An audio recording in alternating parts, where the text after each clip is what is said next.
que tout était fin prêt pour qu'il regagne l'université polytechnique. Mohamed VI de Ben Guérir, le prince héritier Moulay El-Hassan a décidé de rester à Rabat auprès de sa mère la Salma, jetant à l'eau tous les projets de son père et souverain du royaume chérifien.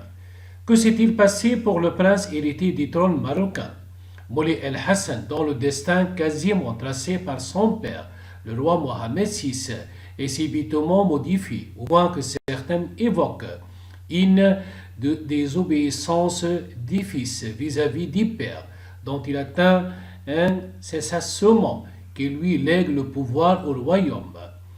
Rien n'est moins sûr compte tenu de l'omerta imposée par le palais royal sur cette question.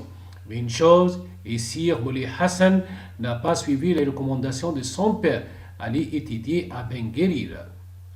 Pourtant, toutes les conditions étaient réunies pour permettre au prince héritier d'étudier dans un cadre adéquat après l'obtention de son baccalauréat international, avec la mention très bien.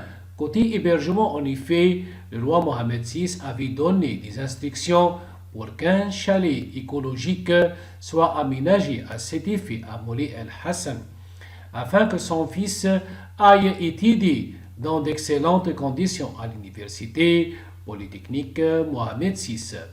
Côté encadrement, l'ancienne ministre française de l'Éducation nationale, Najat Vallaud-Belkacem, a même étudié, recrutée pour faire partie du corps enseignant. Elle sera renforcée par Rama Yad, ancienne secrétaire d'État chargée des affaires étrangères et des droits de l'homme dans le gouvernement français, un corps d'élite sur qui le roi Mohamed VI a jeté son dévolu et qui était prêt à prendre en charge la formation supérieure du futur roi du Maroc. Sauf que le prince héritier a fait son choix. Moulay El-Hassan a en effet indiqué qu'il poursuivrait ses études supérieures dans la capitale marocaine, Rabat, aux côtés de sa mère, la Salma. Cette dernière, mise à l'étroit depuis son divorce en 2018 avec le roi Mohamed VI, avait sans doute besoin de soutien moral et sans doute d'une assistance de la part de son fils qui visiblement a choisi d'être au bon endroit, au bon moment, un choix difficile, surtout qu'il est en question pour nombre d'observateurs de désobéissance au roi, qu'en est-il?